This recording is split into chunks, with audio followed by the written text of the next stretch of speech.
I do not.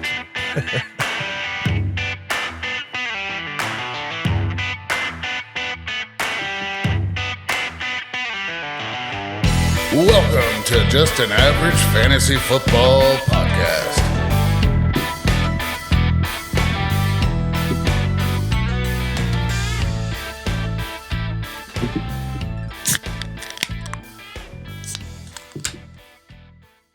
Well, that was kind of sloppy.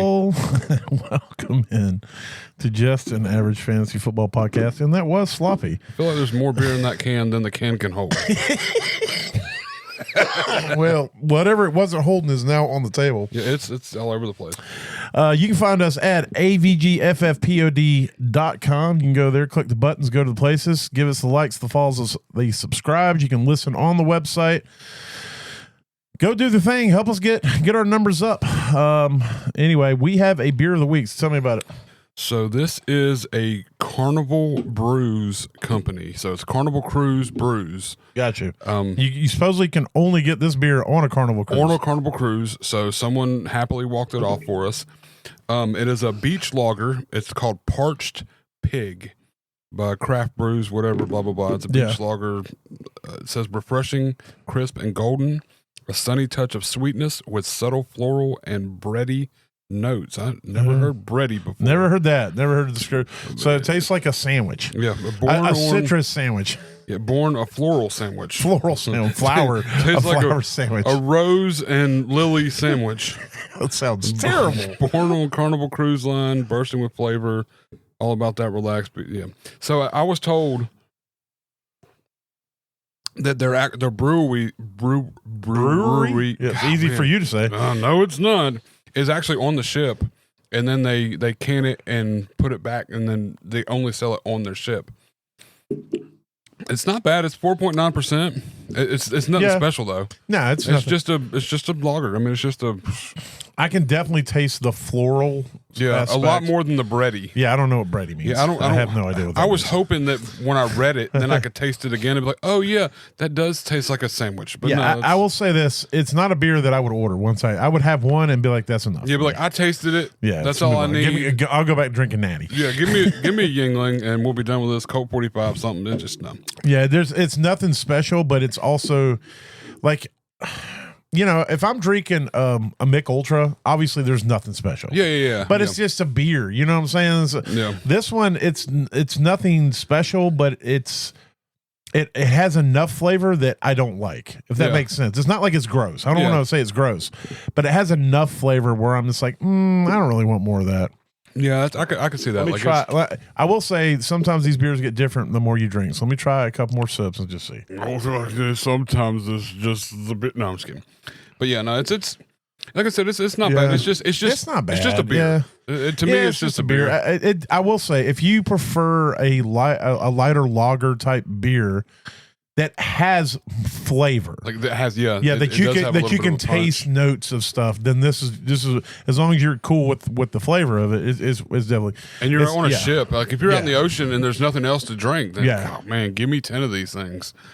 Yeah, but I mean, I wouldn't turn it down if it was given to me. But part of the package or something. They're like, you get 40 of these. Yeah, I could get down with that. Yeah, I could do that. So, but yeah, so not terrible. Parched Pig by Carnival Brews. Yeah, so, I mean, not. That was also my nickname, my stripper name. Parched Pig. Yeah, that makes sense. All right, excuse me. There is a little bit of news to get to, so go hit this. Goody. Nope, that's not it. The news button is it this one? Holla. Nope. Almost. One day I'll figure these buttons out. Jesus, that's loud. I should have turned that volume down. Hopefully I can fix that volume in post because that was a little loud. It wasn't terrible, but it wasn't great. Yeah, I get it. Yeah. So two things. It seems like it's not anything major, but Najee Harris did somehow have a superficial injury to his eye over 4th of July.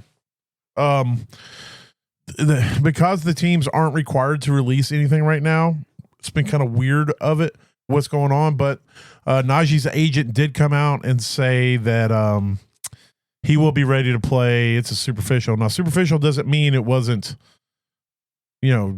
bad. It just I'm not 100% sure what superficial means. I just know that it sounds like when you hear, oh, it was a superficial injury, it's like, oh, so it wasn't that big a deal. It's like, no, it was superficial. And so maybe I should have look up what superficial means, but I know it's like you got official, but then you got superficial. Yeah, it's like I'm a little bit vicious. You have official. Yes. And then you get superficial. So it could be more official than official. I don't know. Yeah, who really knows what words mean, right? But apparently he's going to be fine. So it's definitely something to monitor. And then the other news is Quinshon Judkins was arrested in Florida for domestic assault. It was a misdemeanor charge, but he did go to jail, and this will carry a minimum of 6 weeks if it comes to pass that he did what he's being accused of and all that. From what I read, it sounds pretty guilty. It doesn't look good at all. Straight punched her in the face and then hit her in the arm and leg or something in the back seat. There's going to be, I'm sure at some point there'll be pictures probably of her that come out, or it's going to ramp it up. It's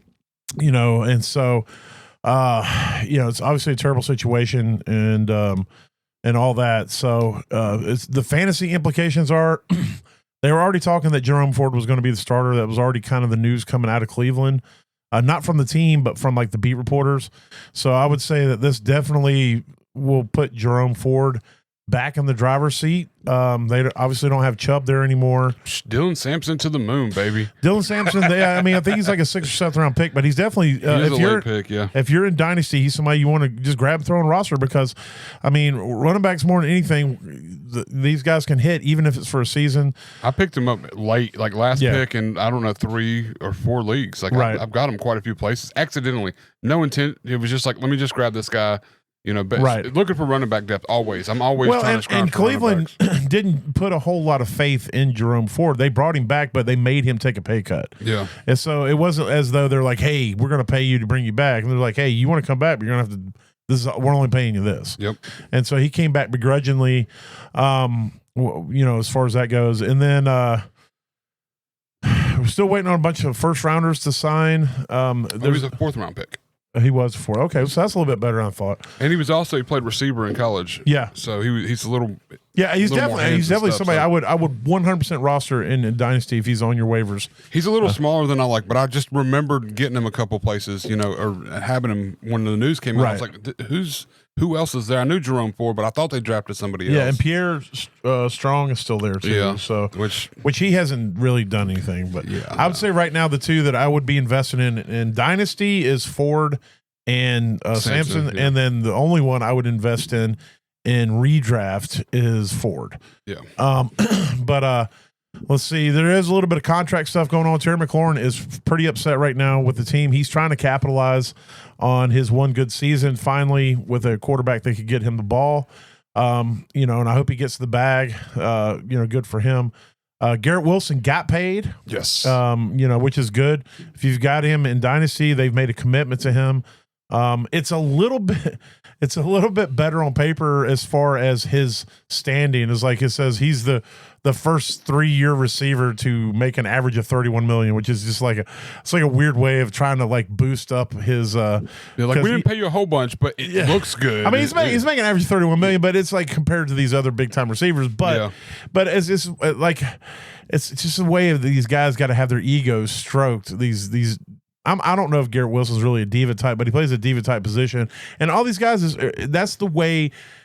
Unfortunately, or fortunately, the way that they're defined in the as their status among their the other receivers or other people of the position is how much you make. Yep. If you're the highest paid of the position, then that tells everybody you're the best of that position according to what they think. But the thing is Jamar Chase is getting the bag now, but next year the 5th best receiver will be making what he's making now. And you can go back to what Jacksonville did with Christian Kirk and freaking Zay Jones and gave him freaking fat stacks on fat stacks. Or even what Belichick did that same year with oh God, it wasn't Kendrick Bourne, was it? No, it was who was the receiver that he brought in and paid?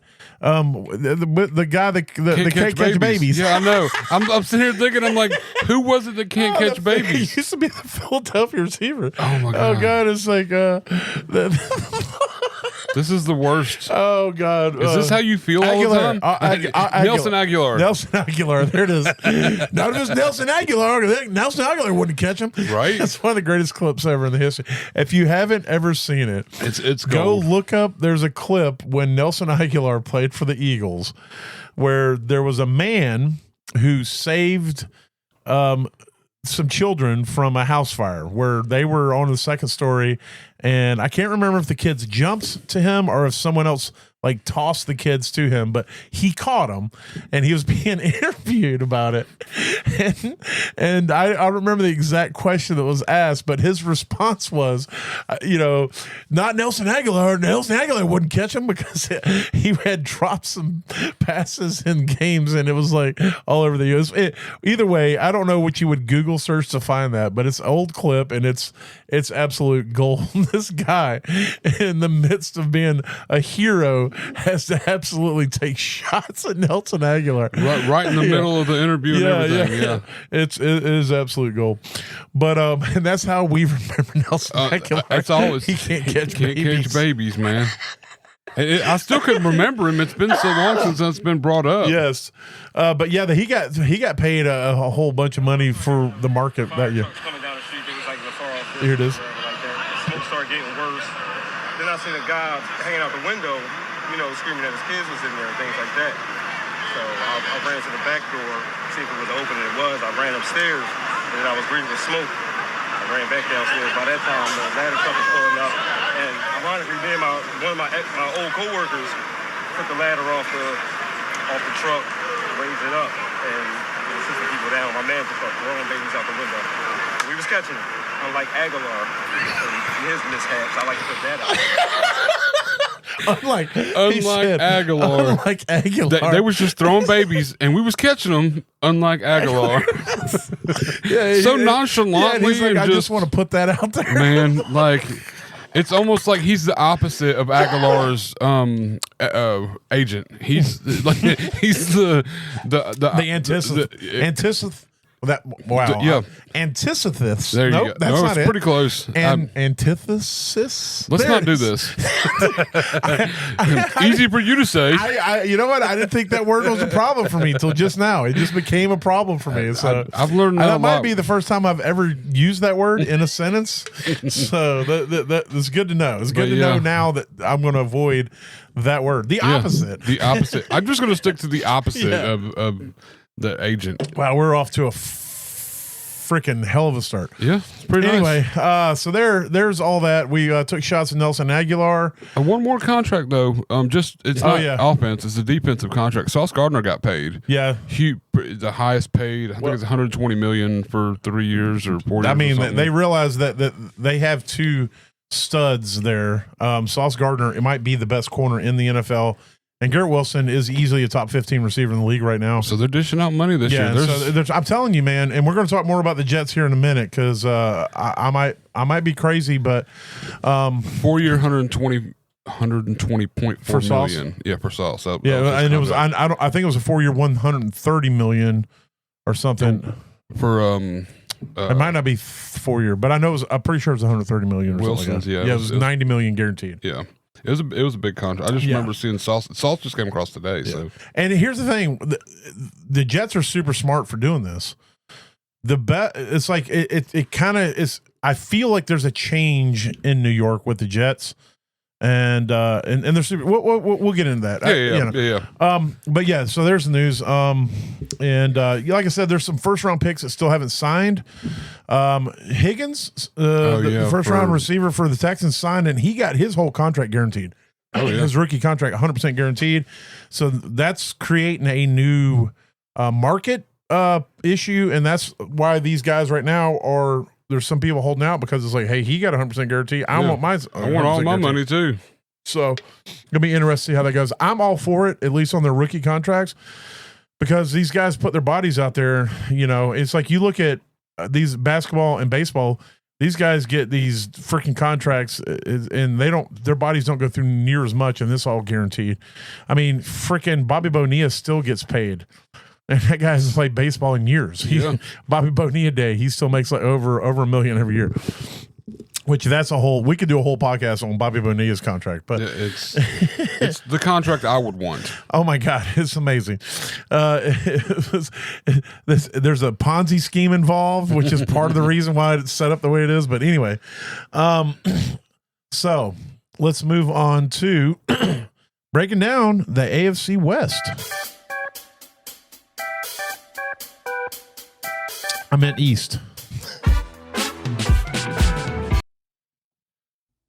Allegedly. We'll figure it out. There it is. It'll be AFC something or another. Yeah, I'm on my piece of paper last week. We did the AFC West, and that's at the top of the page. Yes. And then the other half is the East, and I was looking at the West when I said that. I have balls on the bottom of my page from last week. So yeah, that's not your handwriting, and that's not my handwriting. So someone else came in here. I think it's Milo, probably. Milo definitely. It's probably Milo definitely rewrote that. Yeah. All right, so we're gonna do a little different. We'll just go ahead and give our orders of what we think of these players. I'll go ahead and I'll talk. I think we have the same order. Again. Same order. Yeah. All right, so we'll talk about them in order, starting at the bottom, and work our way to the top. So we both, and we'll give our records at the end.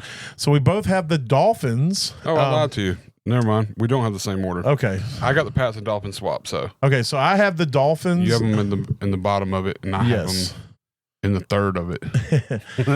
I'm looking for their team. The probably going backwards because I'm in the P's, or is this by division?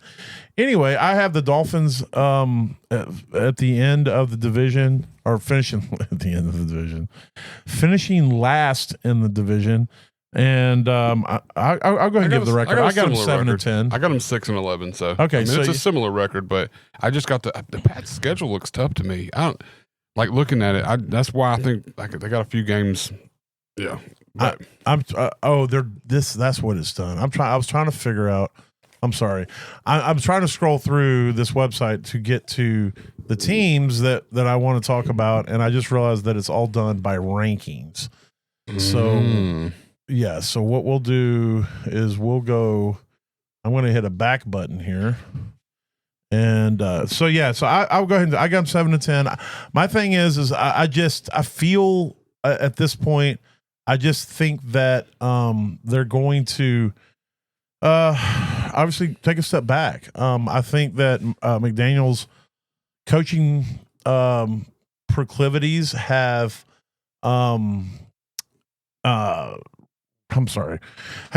started to weigh on the rest of the league. I think the defense is starting to figure him out, and I think that Tyreek's getting old. Yep. They haven't really upgraded a lot of their skill positions. They brought in Westbrook-Ikine, whatever. Waddle, it seems like he's going backwards. They got Achane, and Achane's great as long as the offense is running smoothly, but he's not a between the tackles runner. They brought in Alexander Madison to be the backup. That's what I'm saying. And so I don't know where this team is going. Their defense is good. I will say that, but I think their offense has taken a step back. And if they don't change, if they don't decide to be something, they can't be dink and dunk like they were last year. Mm-hmm. They have to open the field up. Tyreek's not going to play another season where he's not the center of attention. Yeah. So you have that kind of, I won't say cancer in the locker room, but you have that drama in the locker room. And so you have all that going on. So that's where I'm at with them. I think the Dolphins are on the way down. I think this might be McDaniel's last year. And, we'll see. I mean, they took a little bit of a hit at defense in the trade with the Steelers. They also went out and got an old, I'm not going to say busted because I don't know what he's got and don't have left in Derek Waller for tight end. Darren Waller, yeah. He's been out so long we forgot his first name. Forgot his first name. But I mean, it's just like they're not doing anything that shows me that they're getting better. And last year they didn't look good. So I mean, like I said, I got them at 6-11, which is second to last in the division. You got them 7-10, which is still better than what I had them. I guess I just kind of see this division kind of still floundering a little bit. Yeah. Me personally, I think the division. I mean, I don't think they're going to fall off like completely. I think they're 7-10. Excuse me. And good grief. But I don't know. I'm not feeling it with them anymore. And we all know with Tua, he's one big hit away from, Zach Wilson being the starter there for the rest of the season. Yeah. So, it's just gonna really be interesting. So I guess the Patriots are the next on the list. I have the Patriots going 9-8. What do you have them at? I have them at 5-12. So you think they're going to just be ass? I think they're going to be similar to they were last year. I mean, outside of adding Diggs, I mean, I do expect Drake May to get better, but I also feel like their schedule's a little, I'm just going to say tougher than it was last year, Right. if that makes sense. There's a little more for them to work through, and they haven't done enough to show me that they can work through, if that makes sense. Well, Drake May can come out and just Right. blow it out of the water. I can see him doing that, but there's too much for me going back and forth on. Well, for me, I wins think and the losses. biggest addition for them in the offseason was Mike Vrabel. Right, Mike Vrabel was very good in Tennessee. He's a really good coach, and as long as he has a competent offensive coordinator, because he's a defensive guy, I think that he can turn a team around. They did not have competent coaching last year, and it showed a lot in the decisions they made. Mike Vrabel's been around this league. He's been in the AFC, and he's a former Patriot player. And then he brought Josh McDaniels back, or Josh McDowell back, to be the offensive coordinator. And he sucks as a head coach, but he's definitely a better offensive coordinator than anything they had last year.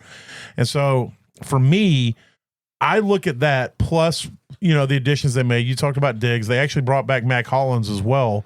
And I just feel like with, the addition of that coaching staff, some stability brought back into that organization. I think Drake May is a talent. They went and got Will Campbell in the offseason to try to shore up that O-line, which it's still that O-line is the problem right now. Yeah. But they got Travion Henderson, who I think is going to take that job, and he's going to be explosive. Kyle Williams as a third-round wide receiver is looking like somebody that could do something. So I just think that the Patriots are on the upswing, and I think the Dolphins are on the downswing for me. Yeah. And based off of, new blood, new coaching, and talent. And I think Drake May is going to go out there, and this year we're going to see why he was drafted number 3 overall last year. Like I said, it was more of a looking at schedule, and I don't see them. They haven't done much to show me that I feel like they're going to be up and over. I mean, they could be. Like you said, coaching does make a difference, and we don't know what Diggs they're going to get. I mean, if we look at Diggs to me is actually, I look at Diggs and Tyreek in the same vein of this. They could be a distraction. If they're not getting the ball, they're not getting taken care of the way they can, and they could be somebody that could tear the locker room apart. But I look at Mike Vrabel. Mike Vrabel has dealt with egos like that before. He is someone who doesn't suffer fools. It doesn't seem anyway. Yeah. Whereas I think McDaniels down in Miami is somebody who wants to try to be everybody's buddy, and he doesn't know how. Like, I can't imagine him being like stern. Like, you're trying to come in and tell Tyreek not to. Yeah. And so I think that, if I had to count on either one of them to deal with a head case diva receiver, I would put my money on Vrabel, and I think he can handle Diggs better than what McDaniel's been doing with Tyreek. Yeah. Is basically where. No, I get it. Yeah. I mean, like I said, there's a lot to be questioned there, but I just, like, looking at the schedule and the matchup, I was just like, I get it. Yeah. They finished 4. If we were all the same, we would be boring. Yeah. So. And it's, I went and looked at last year's schedule, and they're not scheduled, but they're standings, and it's similar to what they did last year. And that's kind of where I feel like they were going to be. So. Unclean ass last year. And I mean, it had to do a lot with their lack of run game and the O-line, and, so I mean, they've done a little bit. They added Travion Henderson, which, hopefully I think he's going to be better than Ramondre Stevenson. I haven't really cared for Ramondre since he's been with them, but they use him like he's the man. So I don't know. Ramondre is like New England DeAndre Swift. I could see that. All right. The next is I have the Jets finishing second in the division. And this is where I'm Hey, I'm all in on the Jets. Put 'em 11-6. out there. I got them going 11-6 this year. I got them 7-10. They're Yeah. still second in the division, but I mean, it's again, they're going to play the Bills twice. And, Yeah. you know, I kind of got them. It could go. There's a lot of different ways. Their defense is so good, and I just don't know that their offense is much better than some of these other ones. You know what I mean? Like, they play the Steelers once this year, and I'm still confused with what the Steelers can be because there's so much talent potential, but we also know Aaron Rodgers can be bunned. So, you know, that could be a loss or a win either way. If Aaron Rodgers is on that game and it becomes a defensive stout, they could lose to the Steelers easily. You know what I mean? Right. I hate to say that, but, you know, it could happen. Man, and Aaron Rodgers would love to do that. That's what I'm saying. Like, so there's just a lot up in the air with me for the Jets. But I love Garrett Wilson. I love Justin Fields going there. I think it's a good play. I hope it works out. I don't know. I don't remember that. They didn't do a whole lot in the draft that I remember. So, well, we can look right here. So, So for me, again, it comes down to coaching. I just, well, I don't know how I get to the places I get. Just go down, and right there. Yeah, I'm here, but I don't. You know where this tab was? Oh yeah, I got you. Oh, this is all their draft picks. That's the draft picks. Yeah. Okay, so here we go. But you know, they brought in Aaron Glenn, defensive guy. Yeah. He's been in the league a long time. He seems, you know, that it's really going to boil down to whether how he's going to manage his team and how much freedom he's going to give his offensive coordinator. They brought in Tanner Engstrand, who no one knows who that guy is. No one's heard that guy's name, but he was the passing coordinator for the Lions, which means he was involved in that offense that 80% of the Ben game. Johnson, that Ben Johnson ran. And so I expect him to try to bring that offense, or at least key pieces of that offense, to the Jets. And then they went out and they got Justin Fields, who I think Justin Fields is talented. If you look at who Justin Fields has had coaching him and the offenses he had to play for, he got to play 1 year for Tomlin, and he wasn't the lead guy. He was 4-2, and Tomlin benched him. Yeah, because he wanted a more explosive pass game. And, you know, to Tomlin's credit, it started out good with Russ, and then Russ turned into Russ and was ass. He can only cook macaroni and cheese or something. So in the draft, they went and got Mason Taylor in the second round. Jason Taylor's son, Hall of Famer defensive end, Jason Taylor. Yeah. Mason Taylor seems like coming out of college, he didn't have a lot of fanfare. He didn't do a ton at LSU, but he seemed like a lot of the quote scouts say he is the most pro ready tight end, or one of the most pro-ready tight ends coming out in the draft based off the style he ran at LSU. They got Arian Smith out of Georgia in the 4th round, who's been making a little bit of noise in training camp, but offensively, they just didn't do much more than that.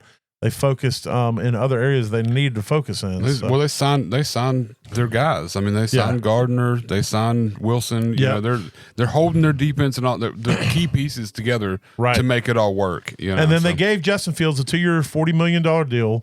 30 fully guaranteed. So they told him, you're going to be the starter. So he's going to be this next year. You are the guy. Yes. So and so I'm hoping that this new offensive coordinator, this new style, is going to come in and he's going to be able to merge the two things, Justin Fields things together. His ability to run, but also his ability to pass. He's going to help him understand he's got to get rid of the ball quicker. He's got to make his reads quicker and hopefully simplify that offense. They brought in like Josh Reynolds, Tyler Johnson, or, you know, stuff like that. But Garrett Wilson getting paid, that's a big deal. That dude's, you know, a beast.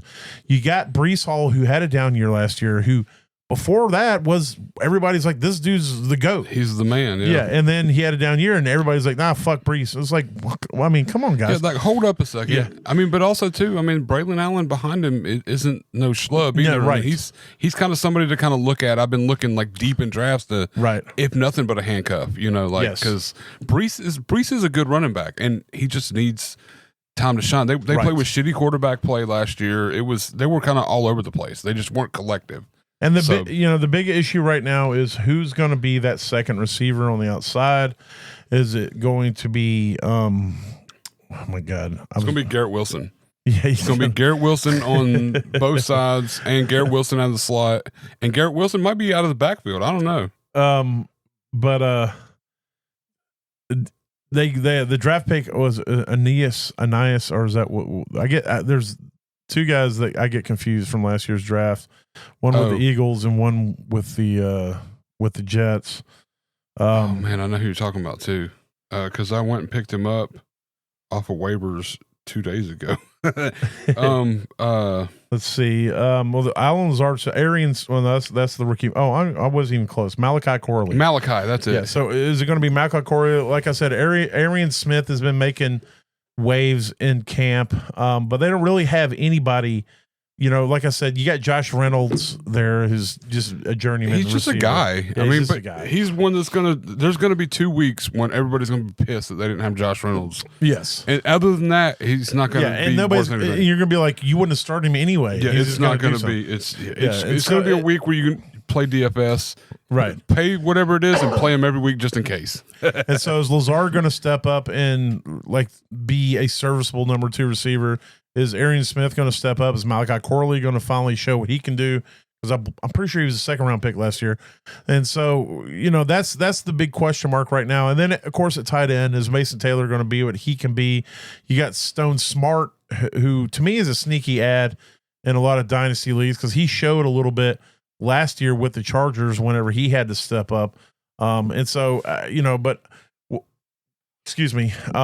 If they do bring that Ben Johnson offense there, they do like to utilize the tight end. So we're gonna have to see how that all pans out. But there's pieces to be had here in the fantasy realm, and I think this team, their defense is very good, and that's another reason why it's easy for me to look and see if they can just be a competent offense, which they have not been in 3 to 4 years with this defense. If they can just be a competent offense, they were giving the Bills a run for their money with Zach Wilson at times. You know what I'm saying? And so it's like if they can just be competent, they can really compete in this division with these other teams. It's like, maybe they don't beat the Bills twice, but they can beat the Patriots and Dolphins twice. Yeah. Oh, and I think they got an end of the year match with the Bills, so that could easily be the Bills not playing their starters. Yeah. Or something. I try to figure that in as well, but. Yeah, no, I do like them. I do think they're moving in the right direction finally. Because 2 years ago we were talking about how much of a joke they were, and and I think that's another thing is that if you look at what the team was doing over the last few years, they were bringing in coaches that weren't proven. Yeah, they were bringing in players that were old and busted that they thought was going to revive this team. And now they're putting their focus in the right place. They went and got a young electric quarterback who's been kind of shuffled around over the last few years. And for a budget, it's a budget price for what Justin Fields could potentially do to get him on a 2-year, $40 million deal. That's a budget pickup. Oh yeah. Well, and if I'm not mistaken, coming out of college, he was more known for his passing than his rushing, wasn't he?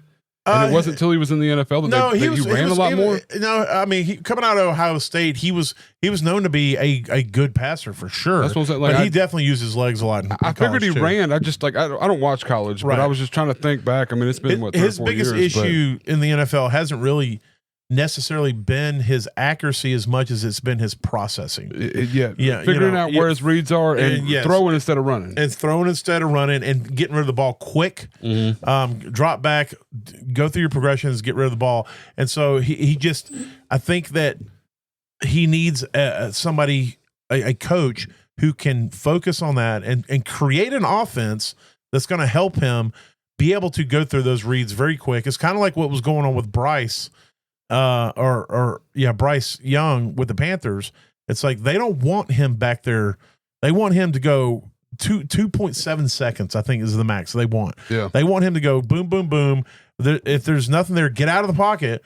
And if you can't make anything happen, get what you can, get out of bounds. Yep. And it's a real simple kind of, you got this guy, and it's not a complex, it's not difficult. And I think if they simplify it for Justin, he can go out there and then they can build upon it. If you look at also what they did with Geno when he went out to Seattle, they simplified the offense. They didn't overcomplicate things. I think sometimes these coordinators, they want to be super fucking complicated, and it's like, bro, there's only so many routes a receiver can run. Oh yeah, you can only have so many receivers out there on the field. Yeah, we don't need 9 pages of terminology like McVay does. Yeah. Or freaking, what's his name in San Francisco. And it's like, let's simplify this down. And then as they become accustomed to it, we can grow that. Yeah. You know? Add more on and kind of build off of it instead Right. of, And then utilize your guys like Brees and Garrett Wilson, you know, and hyper target these guys and make them do what they're good at doing and earn the money that they're being paid. So exactly. Especially now. I mean, they're writing checks now. So that's good news. All right. Well, we'll go with the top team easily. We've both picked, and that's the Bills. I've got them at 13-4. Same. Yeah. So the one thing we got right, of course, they went, you know, you got the man, the myth, the legend. You got Josh Allen there. They didn't do a ton offensively in the draft. It was all about defense. It's crazy. They need so much on offense and so much on defense, in my opinion. Like, well, Josh Allen is their offense right now. They're 1, 2, 3, 4, 5, 6. 6 of their 9 picks? Yeah, 9 picks were on defensive. And I've heard a couple of them are doing pretty good. I'm low key excited about it. I'm glad they did this as a, you know, Bills fan or whatever. Right. I'm glad they didn't just go out there and do something stupid like trying to draft all the receivers and running back, you know, trying to diversify it and all. But they went and fixed the big issue because I can't tell you how many times last year I was looking at a game going, we have no defense whatsoever. Like it's depressing. Yeah. Like we'll be up 14 points and it's 7 seconds left in the 14th quarter. And I'm like, or fourth quarter. And I'm like, yeah, we're going to lose. Like, you know, especially playing against like Kansas City or, you know, they some of these. were good last year. No, they did good. I know. But there were some games that just weren't good enough. Like you shouldn't have to put up 40 points to win. Yeah. And some games they had to against schlub teams, right? Because their defense was just giving away points. I mean, it was and they definitely focus on that. But you know, there was no big off-season signings either on just offense. Joey Bosa was the only thing that was. Well, yeah, him being signed as an edge rusher, but I'm talking on the offensive side. Oh, yeah. Elijah Moore, Josh Palmer were the two biggest signings, I guess. And we'll talk about them a little later. Okay. Just I will say Elijah Moore is interesting to me. I'm not gonna in redraft. I'm not really looking at either one of them. No. But in Dynasty, there maybe I take a flyer. Khalil Shakir. He seems to be your like very, very poor man's Amon-Ra St. Brown type receiver. He gets the and maybe he targets. steps up this year. Maybe he went and got a 4-year extension, $60 million, so 32 guaranteed. So hopefully that gives him a little incentive. Maybe he steps up, and the rapport that gets built more between Josh Allen and Shakir. So we'll see how that goes. And then the big news is James Cook. What's going to happen with that? He wants to get paid. They don't want to pay him. I think they understand that they have a backup that's probably better. You know, at least ground game. Yes, I would say he could potentially be better. Yeah, Ray Davis is definitely can potentially be, and they've got a couple of like I don't like Ty Johnson, but he's not a bad gadget guy. Like coming out of the backfield, NFL wise, Ty Johnson is great. That's what I'm saying. Like as far as like they're kind of he's like a J.D. McKissick. It's like don't ever say that again. No, it's I don't even know if that's the one I don't like. Or McKinnon. It might be one of those two. He's a McKissick-McKinnon. He's like one guy. of those guys. But I feel like they're looking at it like we have Ray Davis and we have Ty Johnson. We have both sides of that elite running back covered. So why not use Ty in the third down? Use Ray Davis as the 1-2. Why do we Ty need Johnson was running around as like wide receivers last that's year. what I'm saying. Like it's in the pass game was absolutely eaten. So they signed him to a cheap contract.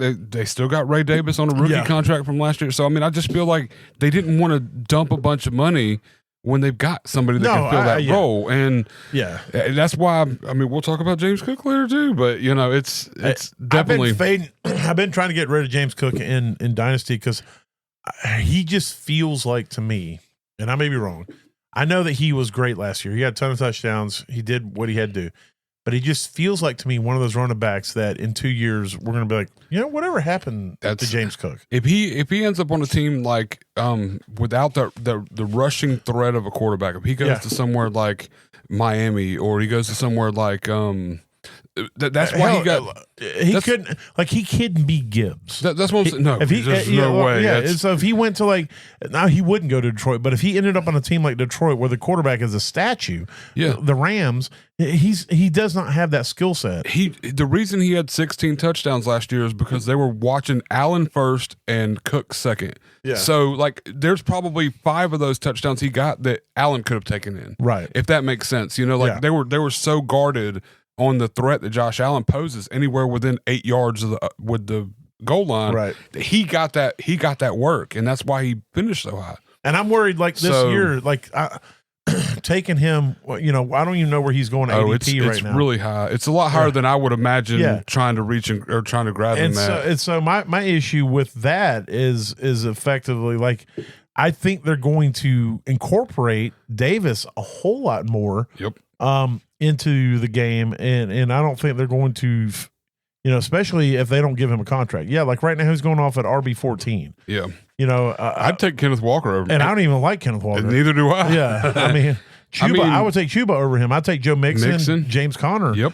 All those guys over Cook right now because I don't want to pay for what he did last year because I don't think he's going to match that. Yeah. No, he's not going. I don't even think he gets double-digit touchdowns this year. And that's my worry is if the defenses start slowing him down at all, just a little bit, then all of a sudden Allen gets those 4 or 5 touchdowns instead of Cooks, and now he gets. Or if they 10. just start using Davis more, and Davis becomes the goal line guy, because he's more of a hammer type back downhill anyway. guy, downhill kind of guy. And so James Cook's not really built for that. He did it good. He was good at it last year, but that's not really.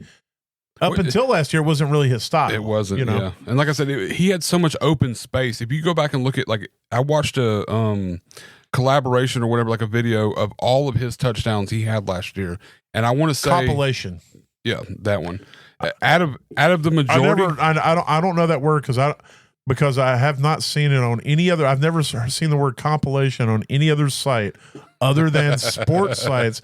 No other site puts together any sort of compilations. Yeah. I don't know what that means. I just feel like with 16 touchdowns, I want to say that 5 of them were he earned, if that makes sense. He hit the defender, went 12 yards. He had 2 that were 40, 50 yards, but he didn't even get touched at the line because the defenders were so worried about what Allen was going to do. He's still kind of earned. I mean, I don't want to complain because he's still got to have the vision. I'm not taking away from. I'm not taking away from him. But when it's no, but I get what you're saying. Yeah, if anybody with eyes could have made that. That's what I'm saying. And it could have been Ty Johnson if he was sitting there. You know what I mean? Or it could have been Ray Davis if he was sitting there. Johnson, because I'm pretty sure James Cook missed a couple games and Ty Johnson balled out. And that's all I'm saying.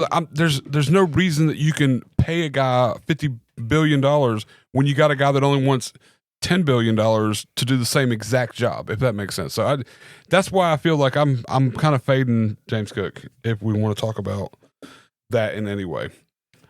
So I'm trying to look. I want to make sure I'm not losing my mind because I do remember some games where Ty Johnson was an absolute monster. He had 2 passing touchdowns in one game, I think. So there's a game where he had no carries, but he had 2 receptions for 55 yards and a touchdown. And so, I take it back on the running thing. There were no games. It's more of a passing. It's definitely all passing. All his good games were he caught touchdown passes. He's that third down. But he had one game where he caught 5 balls. 5 targets for 114 yards. That's the game that stuck in my head. Yeah. So no touchdowns that game, and like I said, he's not somebody that you're going to go I'm giving Ty Johnson a little bit more credit now that I've looked at it. It feels like that one game where because I remember there's a couple of those catches where I'm just like, damn, there's a lot of wide receiver couldn't have made those catches. Exactly. No, trust me, I get caught up in that as well, especially watching the Bills and stuff like that. I hear his name. I went to try to get him in a couple places for no reason because I'm an idiot. But, I mean, and it was after I got rejected and nobody wanted to trade him that I was like, okay, well, maybe I need to reevaluate this. And it's they were saving you from yourself. That's exactly what happened. I mean, they were it was like, dude, calm down. Do you really want to do this?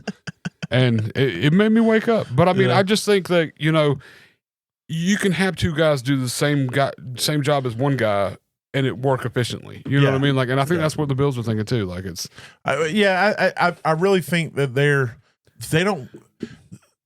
Running backs are a dime a dozen now, which is part of the issue with these guys getting these contracts. And unless you have a special talent. Yeah. A Saquon Barkley, a CMC, Jahmyr Gibbs, a Derrick Henry, a Derrick Jahmyr Henry, Gibbs. yeah. Well, unless you have an elite special Bijan type talent, Yep. you don't want to pay that second contract, and you're damn sure don't want to extend him when you still got a year left. It's like, bitch, play your last year, and we'll let you go find you a contract somewhere else. But he did show up to practice, though. Yeah, so at least he's not holding out. He may hold in, but he's definitely. He's not. Yeah, I think he didn't show up to OTAs, but he's at training camp and all that, and so at least that's a good sign. I think ultimately they're either going to give him a 1 year incentive laden deal. Yeah. Or they're going to say, play your contract and we'll deal with it next year. And the next year they're going to drop him unless he balls again. Yeah. If you get 15 touchdowns this year. Yeah. And if he does it all again, then dude, they'll probably sign pay you him twice. Yeah, exactly. All right. Well, from that, let's move to our smash, our pass, and our sleepers again. Our smash is a guy that we're trying to get in drafts. We try to avoid the top end. Obviously, Josh Allen's a smash. Oh, yeah. Okay. Bijan's a smash. So we try to avoid those unless we just really think, so we will I'll pick spend those the guys. 1-1. Yes. If we really think those guys are going to dominate on a like a special level. And then a pass is a guy that I just don't want for whatever reason. And then our sleeper obviously is what a sleeper is somebody who's down in the draft order and we think is going to finish way higher than where they're being drafted. So exactly. Go ahead and kick it off with whichever one you want to tell us about. My wide receiver smash is Garrett Wilson. I love it. That's my smash in general is Garrett Wilson. Out of this, I looked over all the teams. I looked over everything that's in this division, and I'm like, I honestly, I wouldn't feel bad right now. He's going off as wide receiver 15, 33 overall. And honestly, shit, I'd probably draft him around 12. Shit, I'd draft him. I would have to sit down and look at what you said. If there was a device. Yeah. He says wide receiver 15, according to what I'm looking at. All right, so let me see who the top 10 are right now. So I'm not taking him over Jamar, Jefferson, CD, Malik, Puka. I might take him over Puka. Here's where I'll take him over Nico. So you got too. Nico's 7, Brian Thomas. I'd probably take Brian Thomas. That's close. It's close. I'd take Drake. I'd take him over Drake London. Take him over AJ Brown, Ladd, Tyreek. So for Wilson. me, right there, that 8, 9, 10, somewhere in that area is where he should be. I'm very similar in that aspect. And if you can get him at 13, 28 overall, according to that list, I don't know what list I'm looking at is different, but it's pretty close. I just feel like this is going to be the year. I mean, they signed him to a contract. They got him. They got a decent who we've seen. He put DJ Moore as a top 10 wide receiver for a little bit. Justin Fields did. Yeah. With the Bears and stuff. So, I mean, he has the potential. That was with a horrific coaching. Yeah, exactly. So there's the potential of Garrett Wilson finishing top 6 in the league overall. And he could have finished higher than that if him and Fields click and the offense clicks, So, I mean, I'm not going to pass up in any way on an elite receiver. You can just see the talent. This guy's got talent. Just watch a game. Watch him play. And that's all I'm going to say because dude is just he's too good. And now he's getting paid. And he's got paid. And so they've invested in him. Smash all day. So they're going to be like, we need some return on this investment. So I'm with it. Smash all day. Well, I'm with the Jets too. My smash is Breece Hall. Okay. I know that Breece had a down year last year. He was hurt a little bit, and the team was Rodgers a little bit. Yeah, it was definitely a Mr. Rogers neighborhood for a little while. Yeah, and that's not a good thing. And so he was ass. Well, they got him going off as running back 13. Yeah.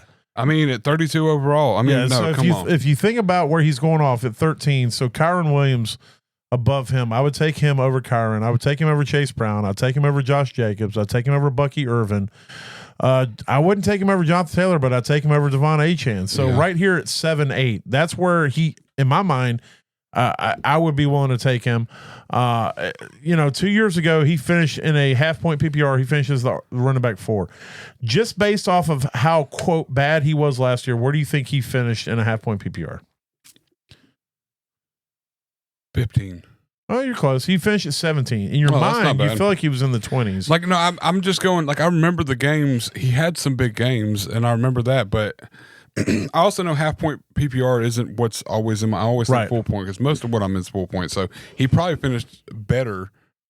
Probably finished around 15 in full point, right? In full point, he was 16. And so- 2 years ago, he was number 2 in full point. Yeah, I know he was. Because he had 76 receptions 2 years ago, and he had 57 receptions last year. Now That's what he brings to the table, along with his rushing ability. What- and here's the thing: he has yet to break 1,000 yards in a season. How many The games year did that he play finished, last year he played 16 games. Okay, and he played 17 the year most of before. season, so Yeah, but so 2 years ago he finished 4th.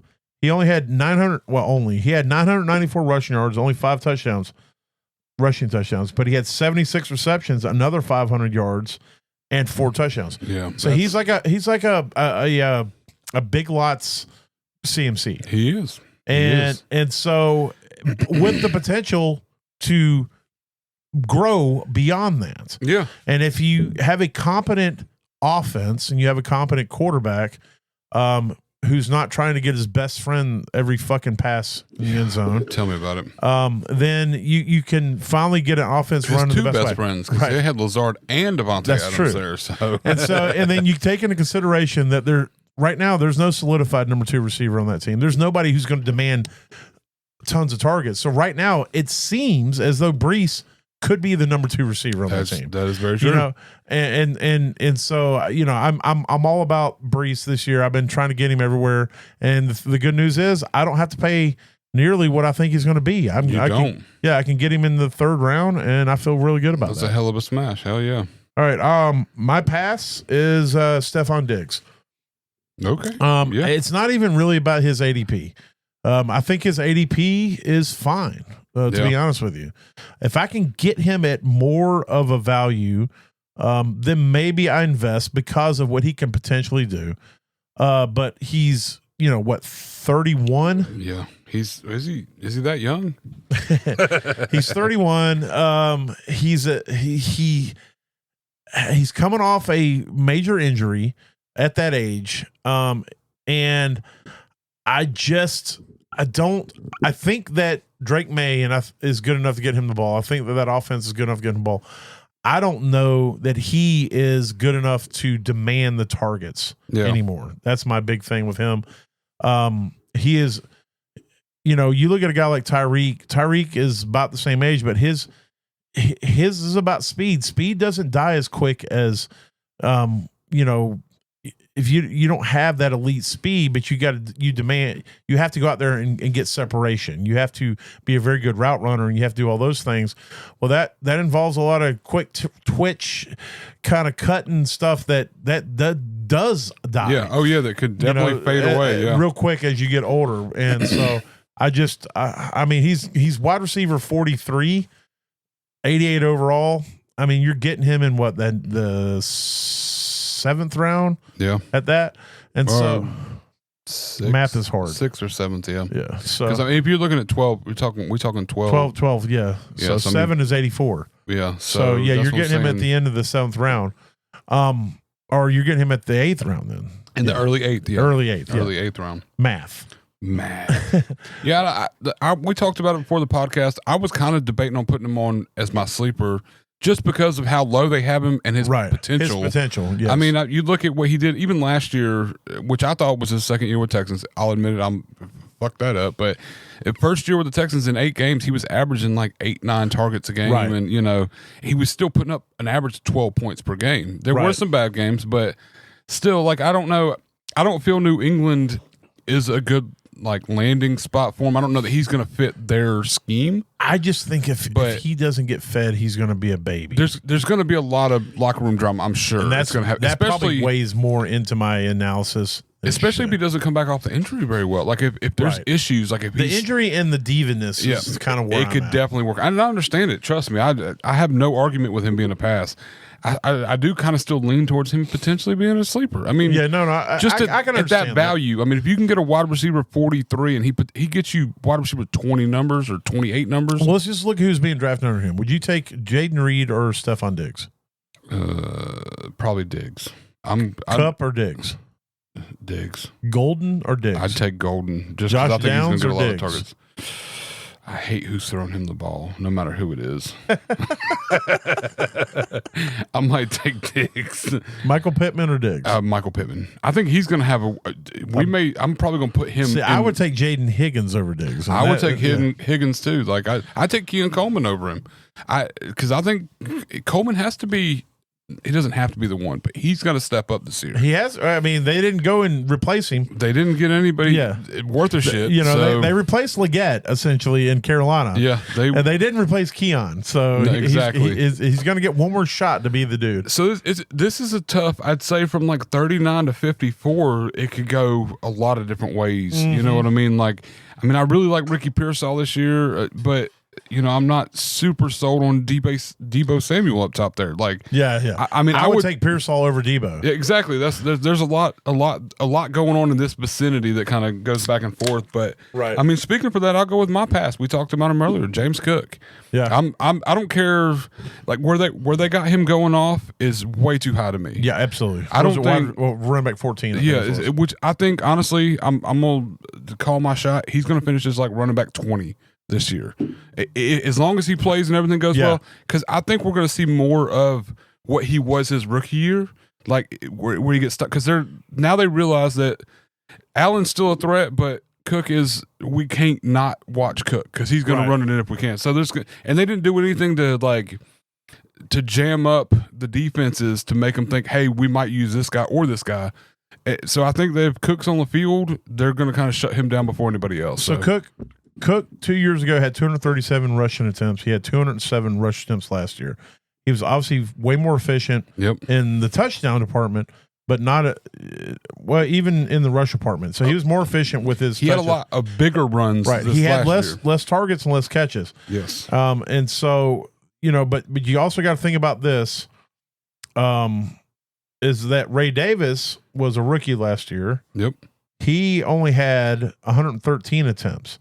So if you boost him up, if you say we're going to get him 160 attempts, well, you just stole those attempts all away from James Cook. And what was his? Now he's going to be down. If you take that away, then that means they're both going to be around 160. Yeah. You know what I'm saying?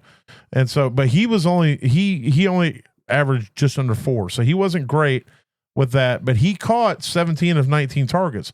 If you boost his targets up to say 35 targets and he catches 30 of them based off of this percentage. Yeah. And so my biggest issue with James Cook is that I think Davis is going to cut into that. Yeah. As long as he's productive. Now, if he's ass and James Cook proves himself, then I'll eat crow. Well, not literally, because crow's terrible. Yeah, it's pretty terrible. Also, they hold grudges. If you kill one and it's like his best friend, that crow's going to haunt you the rest of your life because you killed his buddy and I'm fine with that. I don't care.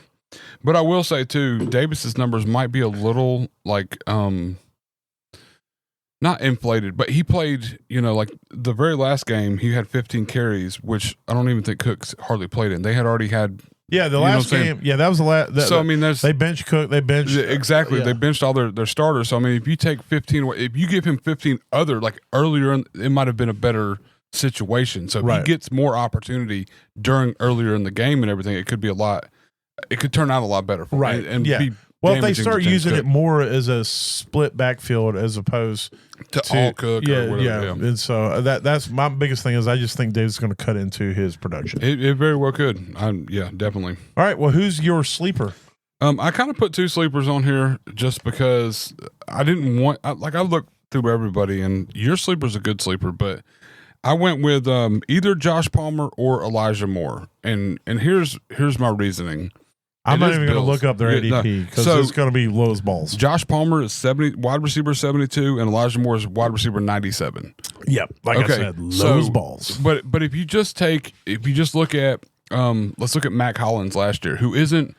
He's similar to position wise as what Joshua Palmer would play, but not Elijah Moore.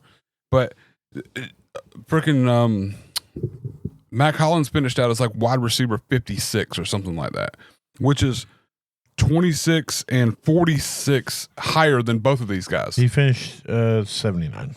He finished that low? Yeah. Well, even still at 79, if you go with Elijah Moore, that's way. I think Elijah Moore kind of fits what they're looking for, where they thought they were getting that of Curtis Samuel. that whole, small slot gadgety kind of guy, play him out of the backfield and all that stuff. And I got a good feeling, like it's gut mostly, but I think Elijah Moore is going to kind of fit their scheme. If I had to pick one of them, for me, it's definitely Elijah Moore. Josh Palmer, I had tons of opportunity with the Chargers he played with Keenan Allen out. He played with Mike Williams out. Yep. And the then, guy. Yeah, and then last year, he was the other receiver when they drafted Ladd. They had Josh Palmer was supposed to be the dude because, Quentin Johnson was ass. Yeah. And he couldn't do anything. He couldn't come up with at any no of it. point has Josh Palmer ever been able to step up into the fold when he's had the opportunity. He's just been meh. He hasn't even been like average. He's just been garbage. Yeah. And Elijah Moore, you can get him in 264 overall. Yes. Like you can get him you can take him off waivers. Pick. You can get him off waivers. Yeah. And this guy can potentially get you up to like he'd be a great flex play. Like, yeah, he could potentially because they need that piece. The biggest thing that what the Bills have is opportunity. Yeah.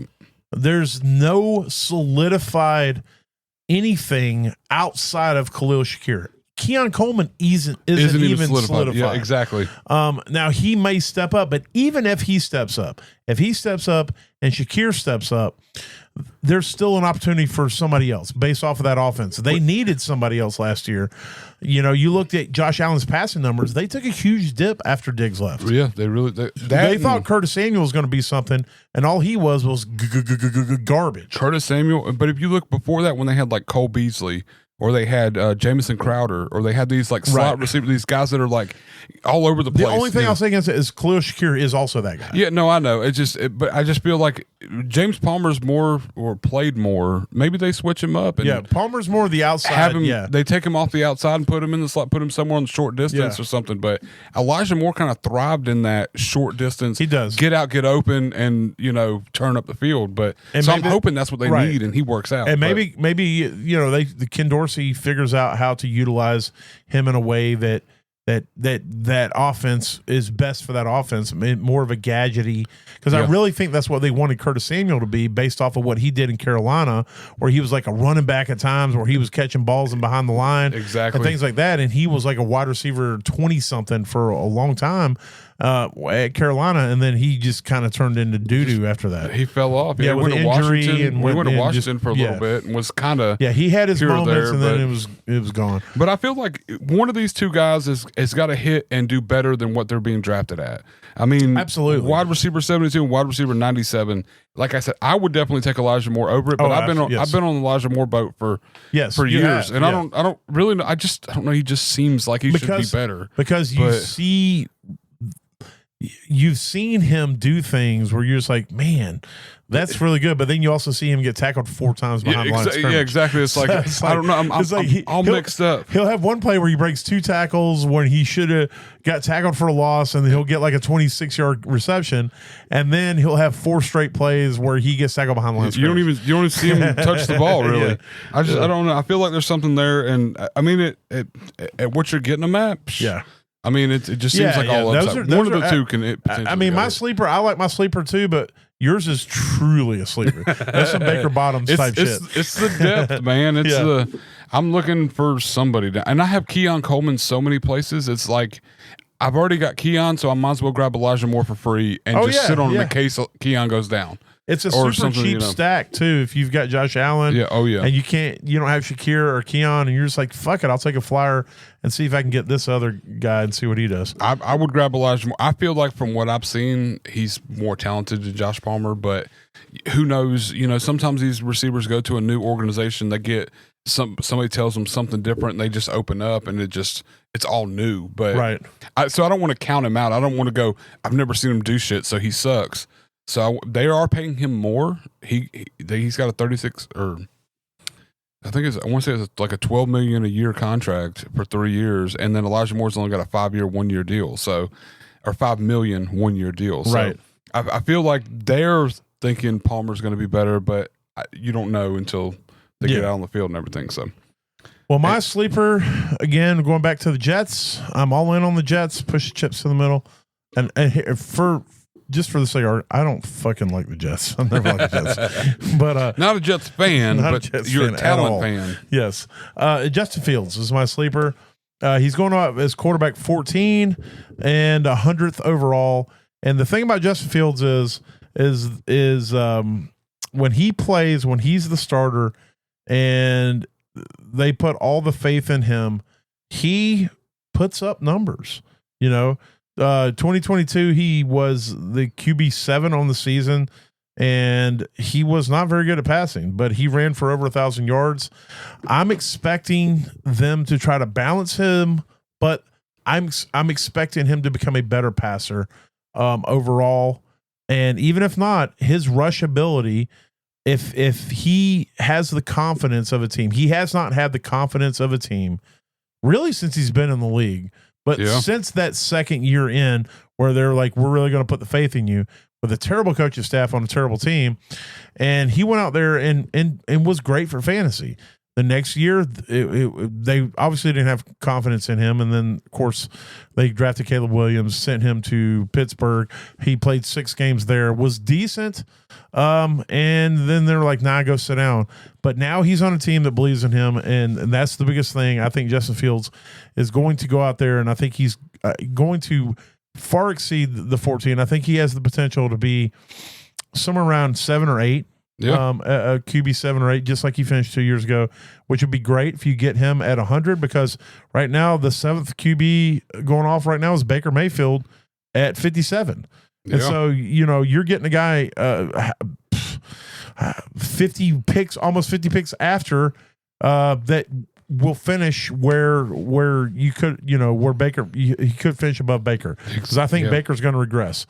And so he's definitely my sleeper. I've been trying to get him in a lot of drafts. The problem is that there's other people in my life who also believe him to be a sleeper, and they are taking him, and it's pissing me off. What are you trying to say? Yeah. Are you calling me out right now? Yes, is that what you're doing? I am absolutely calling you out. It had everything to do with Garrett Wilson. It was retaliation. No, it's okay. I'll be all right with whoever I got. I took Evan Ingram at tight end, and knowing that you had 2 picks. And then you took Fields. I did. I took Fields as my second QB. Oh, God, it hurt. It hurt bad. I knew he wouldn't make it back to me, so I had to jump then.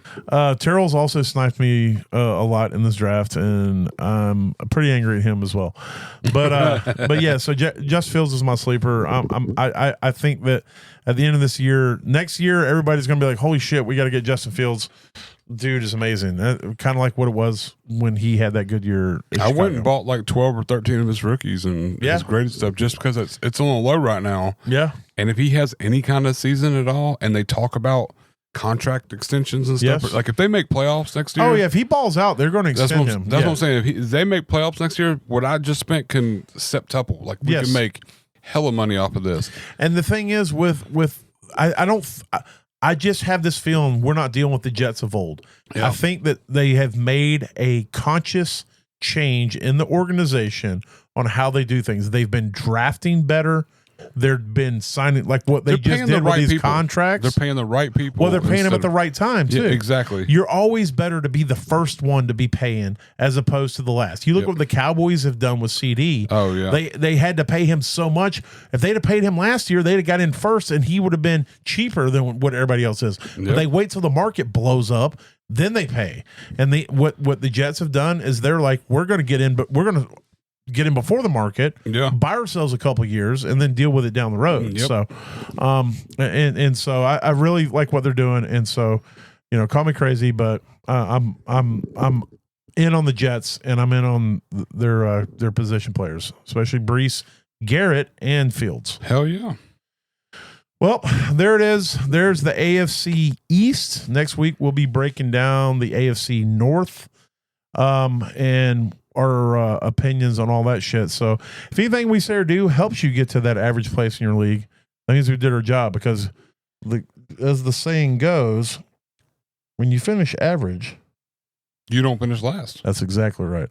And that means we did our job. So we hope you guys are having a good one out there. Drafts for the redrafts are getting ready to kick off here in the next month or so. So things are starting to get start to pick up. Football's starting at the end of this month, I believe, with preseason games. Mm-hmm. So it's right around the corner. It's right around I'm so excited. the corner. So excited. So y'all be good. Later. Holla.